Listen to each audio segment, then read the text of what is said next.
special.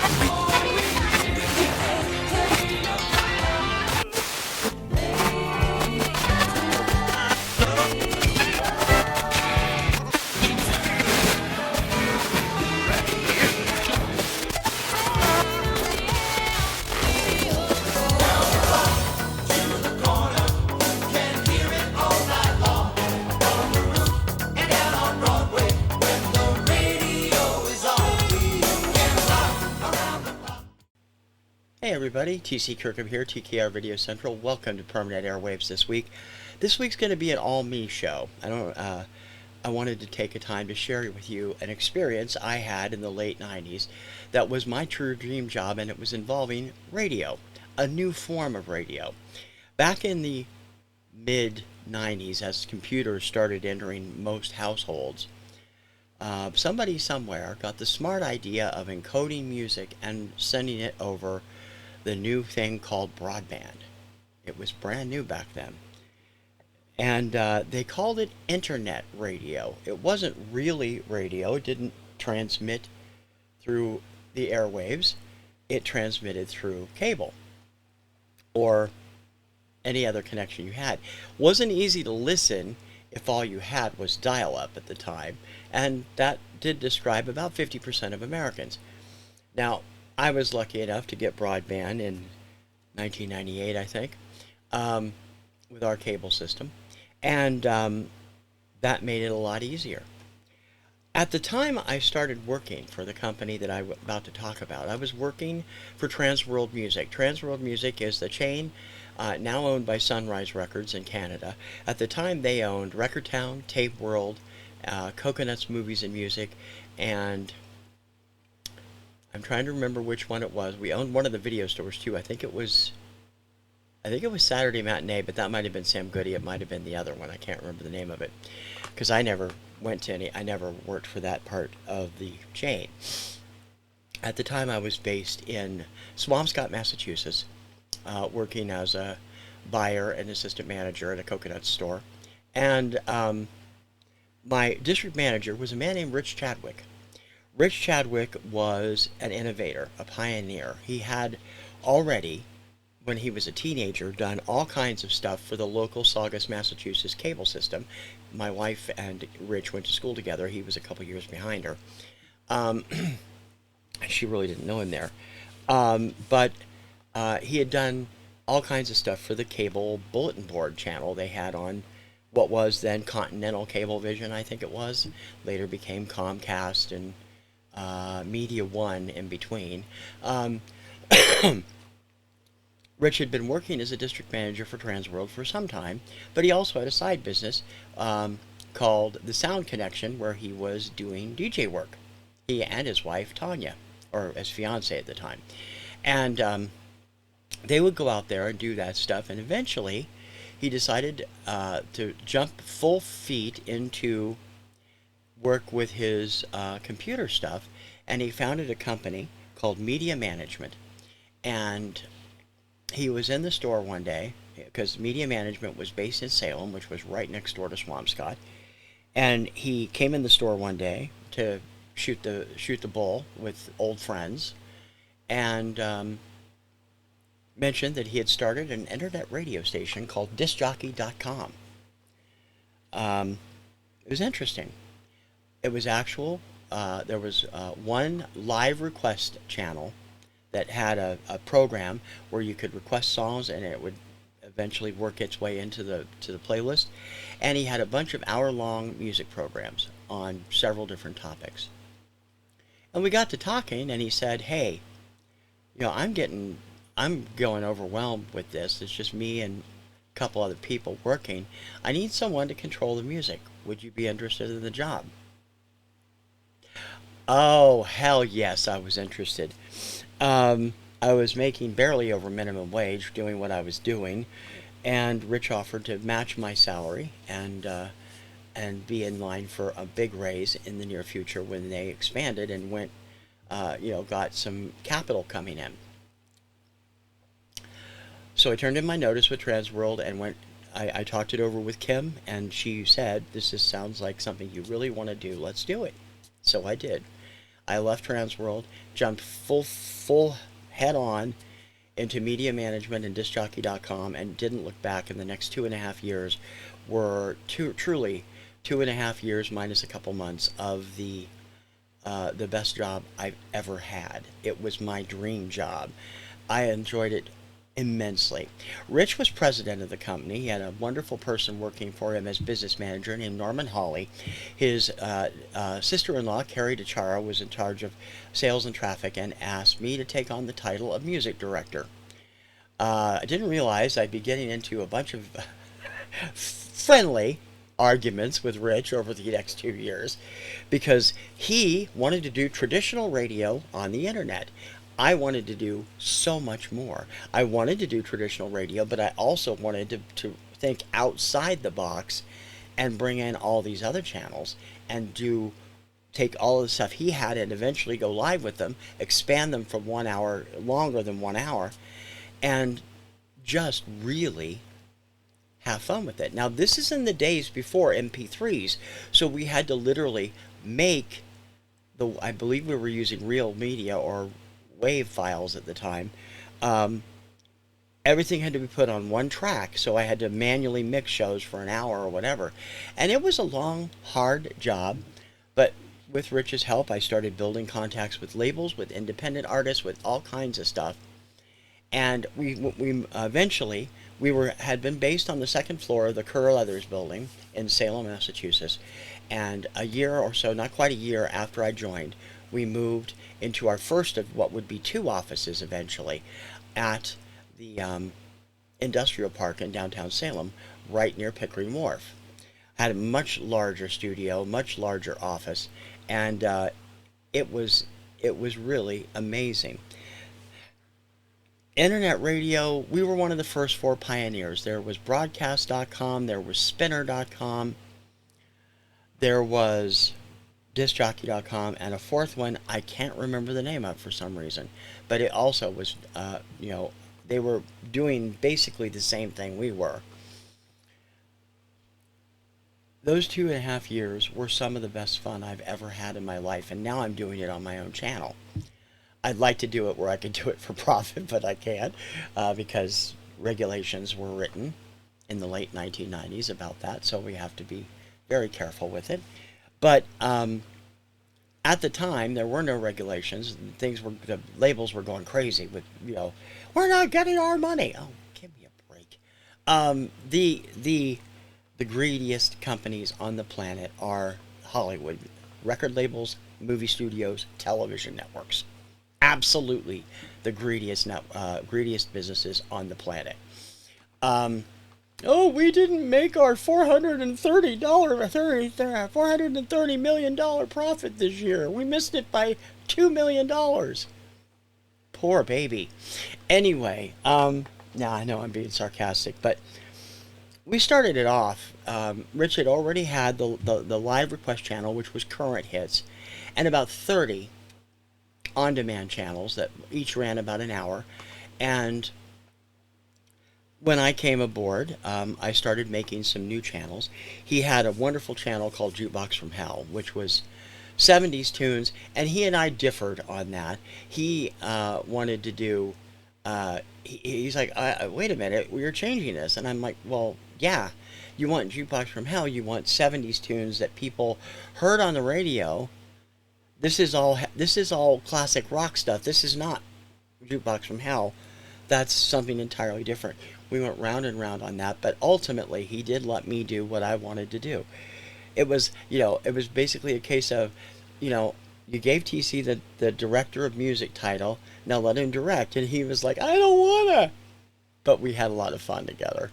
I never had a major argument with Rich in the 2.5 years I was there. It was always friendly, funny, poke the bear arguments that we both had a lot of fun doing. He'd do it to me, I'd do it to him. He was a great man. Unfortunately, we lost him in 2017. He was just 47 years old, colon cancer, I believe. And I'd fallen out of contact with him and didn't know he'd passed away until a year later. And I was so sad because I would have liked to have been for his funeral and to give his family my respects, because I did have such a good time there. One of the things we set out to do right away was get noticed by the industry, and as a result, as the new program music director, Rich had me do an interview with Hitmakers magazine. There'll be links in the show notes, and I may have a picture of it here. I don't know yet. We'll see. I did a cover story in Hitmakers. Hitmakers is a radio tip sheet that is marginally still out there. Um, every month they would issue a new CD with up and coming songs, and in between they would give all the latest info on radio stations all over. It was basically another version of Radio and Records or Hits magazine, which is still out there, um, or what's now known as the Billboard Airplay Monitor, or although they don't publish that anymore either. Um, but I had a great deal of fun talking about that, and the interview is up on my website, thekirkhamreport.com, as is another article about the company from the Boston Globe, where they actually brought up my first name, which is not something I usually use, but my first name is Troy. Um, I've gone by TC most of my adult life. Um, the the um, the thing about it though is it made us feel a little bit more positive, and it did legitimize us in the eyes of a lot of different suppliers and labels and such. We got a lot of indie labels coming in. We were able to make some inroads with the major labels.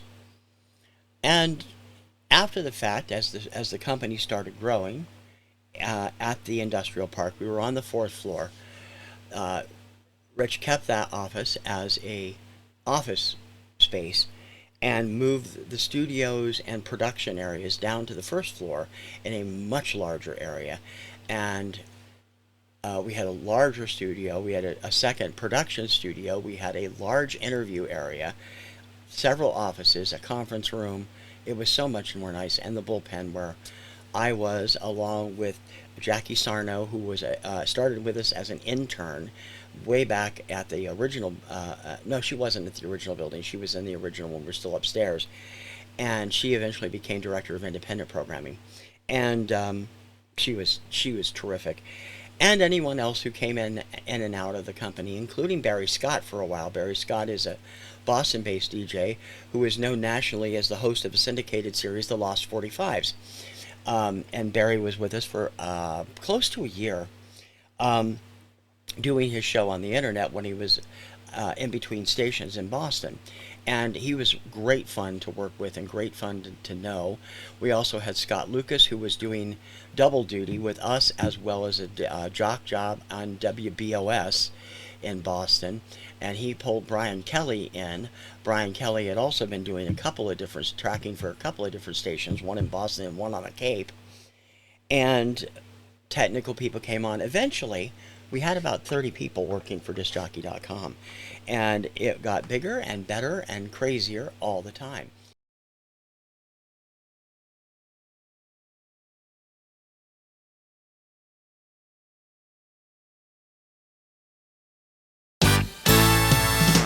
The greatest hits are online.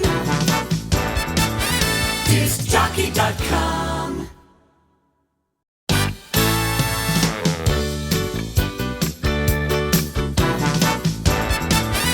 DiscJockey.com. DiscJockey.com. DiscJockey.com.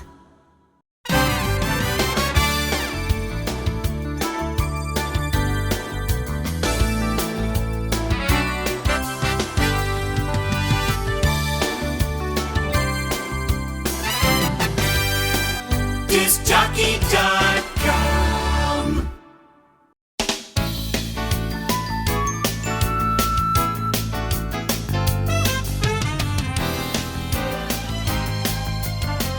DiscJockey.com.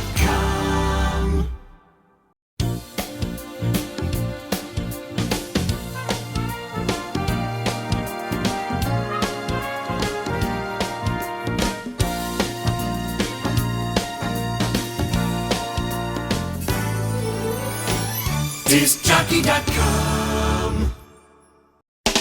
DiscJockey.com. DiscJockey.com. From coast to coast to coast on discjockey.com.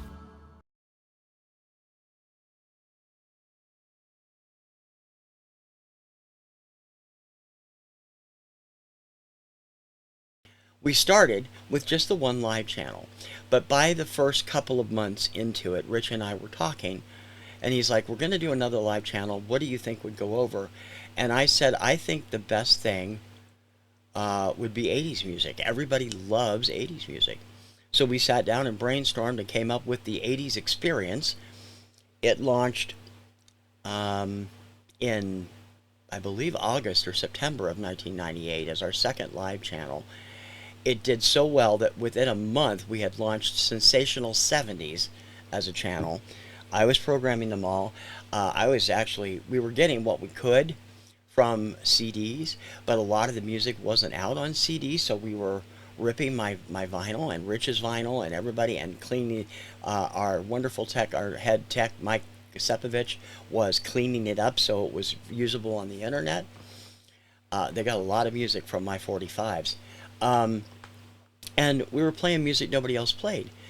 It was so much fun. And those three channels eventually all got their live countdown shows too, all of which I hosted to begin with, but we eventually split it up. The Power Tracks 2000 Countdown, which was the hits channel, the Sensational 70s Countdown, and the 80s Experience Countdown, all of which were done strictly by requests from listeners. That was a lot of fun. I love doing especially the Sensational 70s Countdown. That's why I love doing my show AM 70s. Because the requests we used to get, you never could tell what would add up as the top 30 of the week. And, one week you'd have something you'd expect up there, like Billy Don't Be a Hero, or The Night Chicago Died, maybe an Elton John song. And then suddenly somebody would go nuts with the request, and After the Lovin' by Engelbert Humperdinck was number one week. I'm like, are you serious? It was a lot of fun, and I had a lot of extra features on that, a lot of which I ported over to AM 70s, including at the time it was called the Saturday Morning Classroom, but now it's just Schoolhouse Rock stuff. And we did, we had requests, we had everything there. That was fun, and I did the 80s and the other shows too. Eventually, we would expand to 150 channels. They were all in the process of going live when we went under, unfortunately. We were in the MP3s had come along, and we were converting everything to MP3s. And a wonderful intern named Kelly Janes working for us did a lot of the grunt work at night because she worked after school until like 11 o'clock at night. And she would do all the ripping and get this stuff sorted into the files we needed. She was fantastic. We had such a great team of people. It was really worth everything we went through. And the channels were, the pre-recorded, on-demand channels is what we called them, were all over the road. I did a lot that I specialized in. I came up with the 6net Slam Jams, which was all wrestling music, and it was tied into my 6net website at the time, because I was a big fan of Sean Waltman, who was at the time 6 in WCW, and it had started as the Kid Connection. It would stay 6net the rest of the run, even though we went back to WWE as X-Pac. But all music concerning that. We did popular songs for weddings. I did a show called The Hits That Could Have Been, which were songs I felt should have been hit singles that didn't quite do as well. Something you often hear now on Obscuria. But that was a hosted show, and so was Flash Tracks, my future show of future hits, and I did a lot of on-there stuff. And later on, we had a modern rock countdown with I want to say Brian Kelly hosted that one, and Scott Lucas did the alternative show. They were doing the same thing I was for countdowns and stuff, all by request on the live channels. And it was an amazing time. Now, there weren't always great times. We had a few bumps along the way, unfortunately. I didn't get that massive pay raise until almost a year after I'd started there. but it was nice, and it helped out a lot when we were real. We were really living, hand to mouth most of that first year, but that helped out a lot. And Kim was working at the time too. Um, we had a few bumps along the way.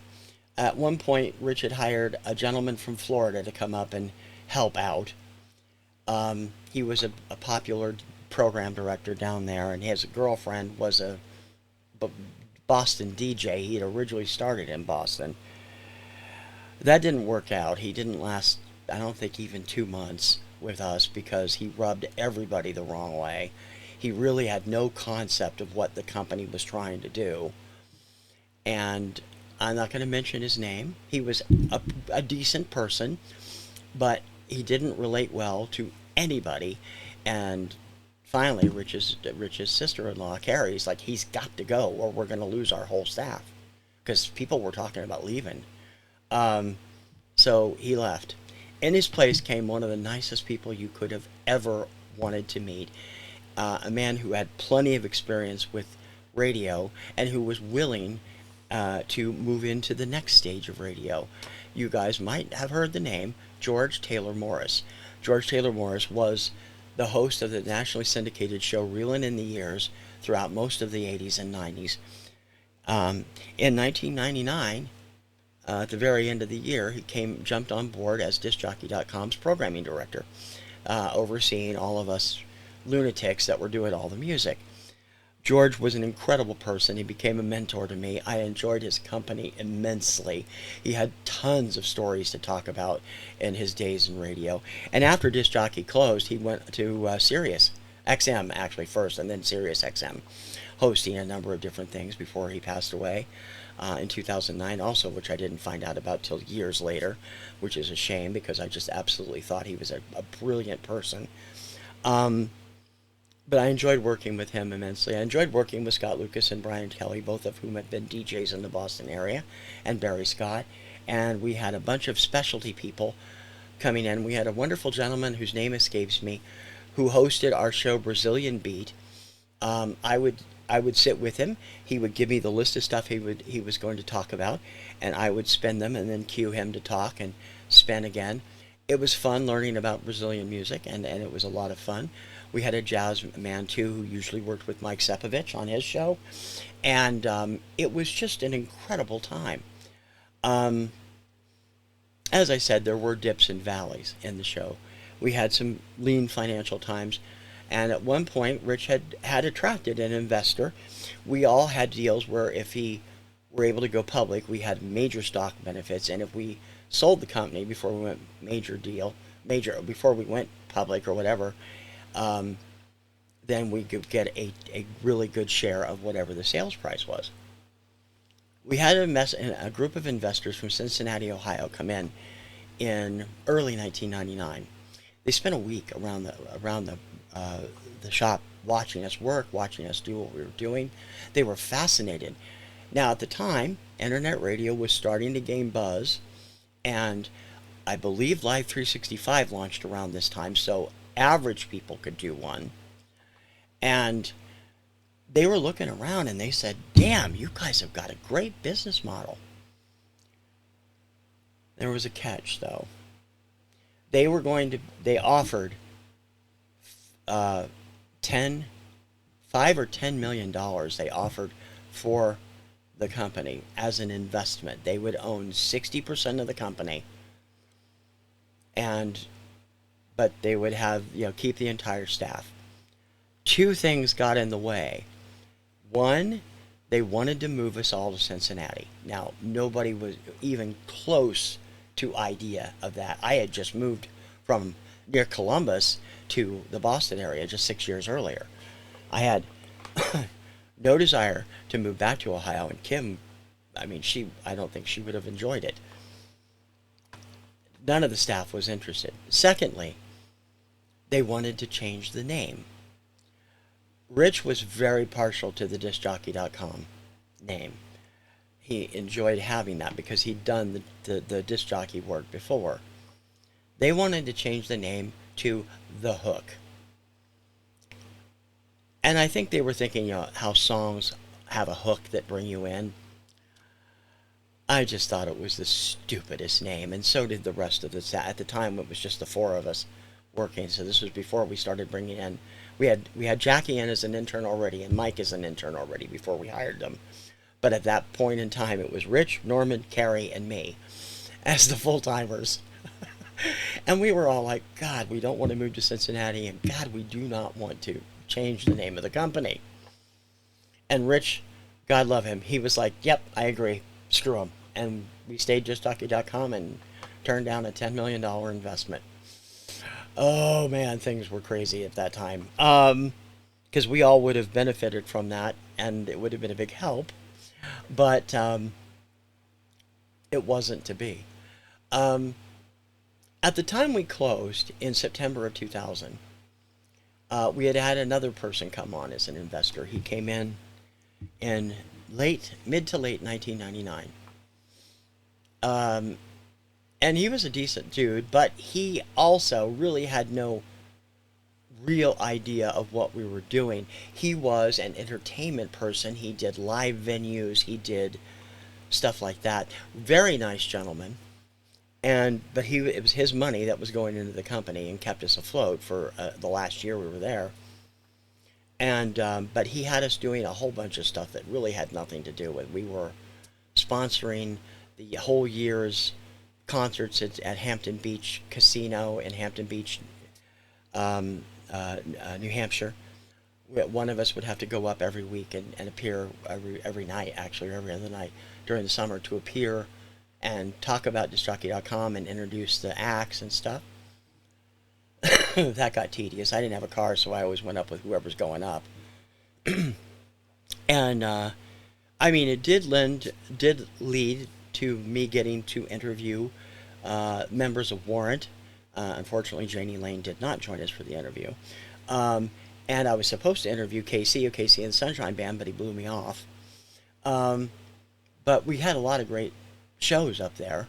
It's just that we weren't really, definitely into the live stuff. He also had us doing boxing and a few other things. Finally, he and his partner came to the decision they wanted to do some major changes to the way DiscJockey.com was running, or they were going to pull out. And they pulled out. Rich said no.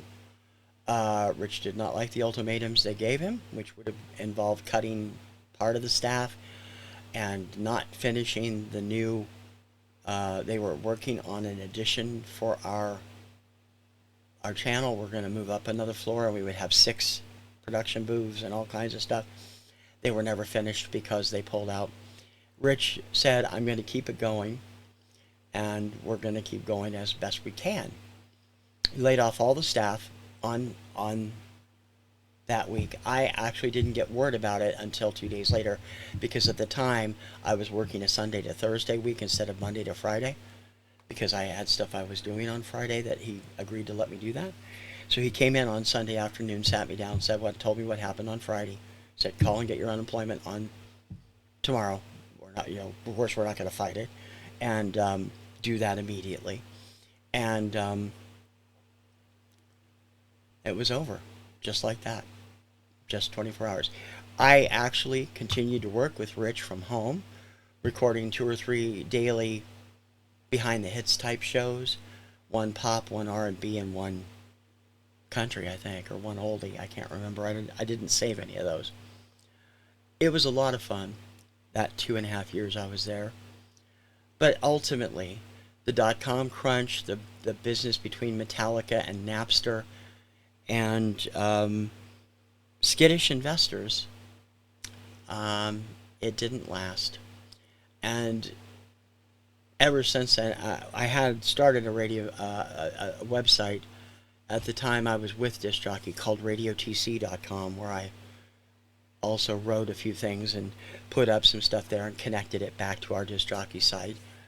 You can see part of there's some Disc Jockey stuff on the Internet Archive, but you have to make sure that because the discjockey.com domain Rich sold for a good deal of money to help pay off his bills, and a real Disc Jockey person bought it as a reference.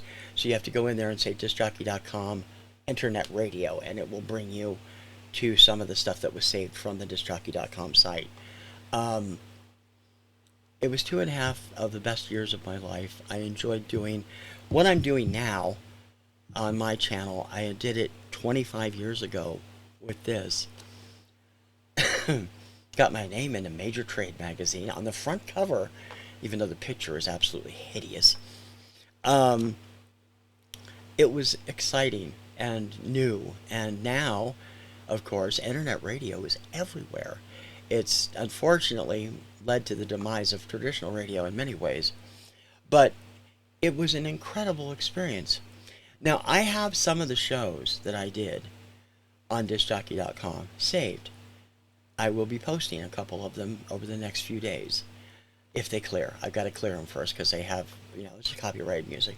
And these are not, a couple of them are hosted shows. One of them I think is a Sensational 70s Countdown.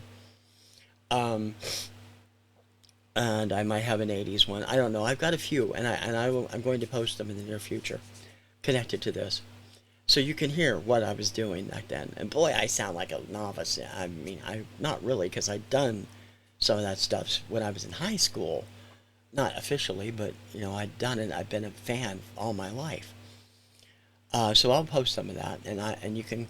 I'll have links in the description where you can go over to my website and see the full Hitmakers magazine article, and also the story that was in the Boston Globe, which talks about Troy T.C. Kirkham doing several shows. It was a great time for me, and I wish it had lasted. Discjockey.com ran from late 1997 to September of 2000, and I wish it had done better. I wish we had felt comfortable taking that nice $10 million investment offer, but in the long run, I think it was the right decision. We wouldn't have ended up the way we did, and by the time, as I said, by the time we closed, we had 2 offices. We're working on a third. We had at least 15 full-time people and several part-time people and interns that made the staff go up to about 30 people overall. And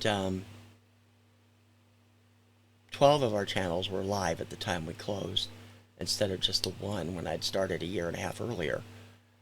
It was a grand time for internet radio. Now, of course, we were launched well before Sirius XM came on. Sirius and XM, which later merged, didn't start until the early 2000s. We beat them to the punch, but basically we did the same thing. There was Spinner out there. There was netradio.com, broadcast.net. A lot of those channels were early, and I don't think any of them are still around. They've all been bought out by other companies at this point. And then, of course, like I said, before we went off the air, Live 365 was up and running. So internet radio was here to stay, and it was a great experience.